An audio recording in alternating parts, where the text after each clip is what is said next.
Muitas empresas tratam Responsible AI como documento. Comitê, política, PDF assinado. Em produção, isso não governa nada. Se você não consegue auditar uma resposta, limitar uma ação e desligar um fluxo em runtime, você não tem Responsible AI. Responsible AI virou o termo guarda-chuva. Ética, segurança, privacidade, acessibilidade, governança, compliance. Tudo isso importa. Mas em produto real, essas dimensões precisam virar uma coisa muito específica. Mecanismo técnico no caminho da requisição. A maturidade da indústria está empurrando esse tema para a operação. O NIST AI Risk Management Framework trata risco de IA como prática contínua de governança, mapeamento, medição e gestão. A ISO IEC 23894 também posiciona gestão de risco em IA como disciplina de ciclo de vida. E o EU AI Act, no artigo 9, fala em gestão de risco como processo contínuo para sistemas de alto risco. Então este vídeo não é contra governança, comitê ou política. É contra a ilusão de que esses artefatos protegem produção sozinhos. Política sem mecanismo técnico não reduz risco operacional. Ela só registra a intenção. O nó do problema é simples. A maior parte do investimento em Responsible AI acontece antes do sistema entrar em produção. Avaliação de fornecedor, comitê de revisão, treinamento, política assinada. Tudo isso pode ser necessário. Mas o sistema rodando é governado por outra coisa: código, configuração, permissão, log, métrica e capacidade de intervenção. A pergunta correta não é se você tem uma política de IA responsável. A pergunta correta é: quando o sistema errar, você consegue responder quem chamou, com qual contexto, qual modelo respondeu, qual ferramenta foi acionada, qual dado foi usado, qual decisão saiu e como reverter? Se a resposta é não sei, a governança declarada não chegou ao runtime. Responsible AI deixa de ser entrega de documento e vira capacidade arquitetural. Threat model, fronteira de dados, permissão, evidência, fallback e desligamento controlado. O primeiro vetor concreto é a superfície de risco que LLMs e agentes introduzem. Quando um modelo ganha contexto, dados e ferramentas, ele também ganha superfície de ataque e superfície de erro. Isso não é só alucinação. O OWASP Top 10 para aplicações com LLM lista riscos como prompt injection, exposição de informação sensível, uso indevido da saída do modelo, agência excessiva e dependências de cadeia de suprimentos. O NIST também publicou uma taxonomia de ataques e mitigações em sistemas de IA. Um caso público ilustra bem o ponto. Em janeiro de 2024, a DPD desabilitou parte do seu chatbot com IA depois que um usuário conseguiu provocar respostas fora do comportamento esperado, incluindo críticas à própria empresa. A leitura não é chatbot é inviável. A leitura é arquitetural. Se o sistema permite uma resposta ou uma ação, alguém vai tentar explorar esse limite. Prompt injection não é só um bug local que se corrige com um system prompt melhor. É um problema estrutural de sistemas que misturam instrução, dado externo e ação no mesmo fluxo de decisão.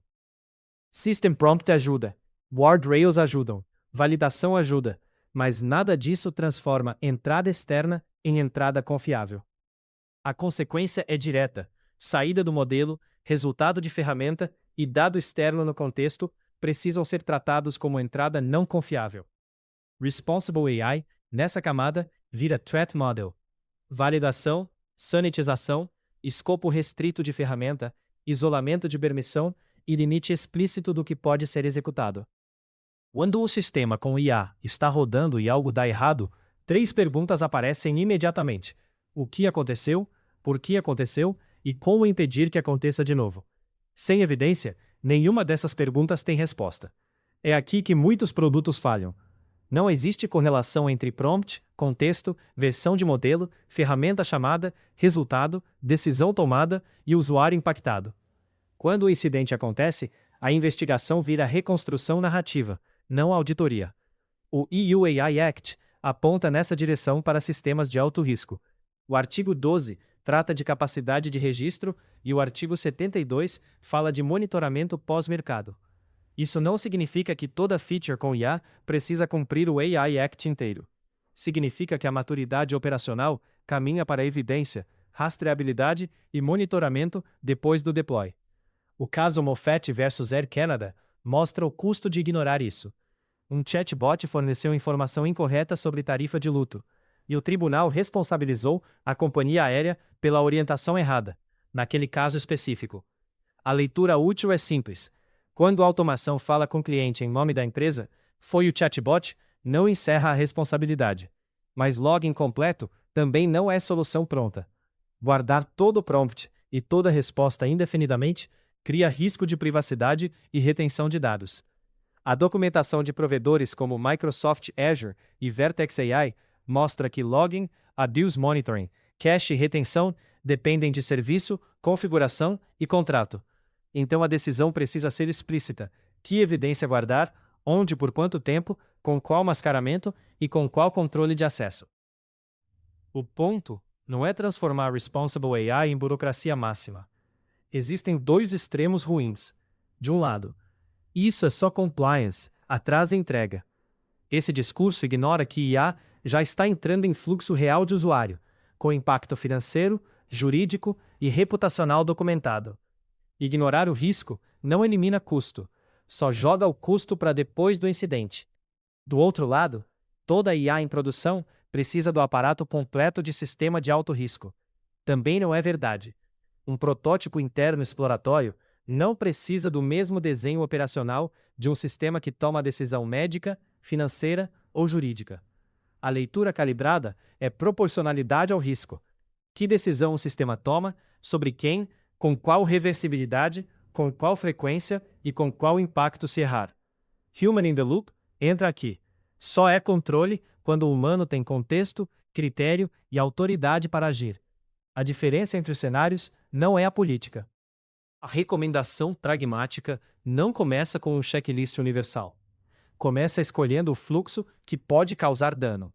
Que decisão esse sistema influencia? Sobre quem? Com qual impacto se errar? E, principalmente, essa decisão é reversível ou não? Depois disso, desenhe fronteiras. Fronteira de dado: o que entra no prompt, o que precisa ser mascarado, o que fica fora e por quanto tempo a evidência pode ser retida. Fronteira de confiança: o que é instrução do sistema, o que veio do usuário e o que veio de fonte externa. Entrada externa não vira confiável só porque passou pelo modelo. O terceiro passo é restringir ferramentas antes de confiar em guardrail. Leitura, escrita e ação externa não podem ter o mesmo escopo. Consulta não é transação. Se a ferramenta move dinheiro, altera cadastro, envia mensagem ou chama outro sistema, ela precisa de validação, permissão granular e, dependendo do risco, aprovação humana com contexto, critério e autoridade. A partir daí, o problema vira operação. Quarto, registre evidência mínima para a investigação. Correlation ID, template de prompt, versão do modelo, dados usados, tool calls, resultado, decisão final e entidade impactada. O suficiente para auditar, não o máximo possível para criar outro problema de privacidade. Quinto, avalie continuamente. Eval antes do deploy só mede uma fotografia. Produção precisa de regressão, monitoramento de qualidade e detecção de comportamento anômalo. Sexto, desenhe fallback e kill switch. Se você não consegue desligar o fluxo de IA sem derrubar o produto, ele já está acoplado demais. E sétimo, trate erro público como incidente de produção. Dono, runbook, comunicação e post-mortem. É assim que o Responsible AI deixa de ser intenção e vira arquitetura observável, reversível e auditável. Responsible AI não é o documento na intranet, nem o comitê que aprovou a ferramenta. É o conjunto de mecanismos que continuam funcionando com tráfego real, em horário de pico, na frente do cliente. Se esses mecanismos não existem como código, configuração e processo, a política não governa nada. Se gostou, se inscreva no canal, deixa o like e comenta o que você quer ver por aqui.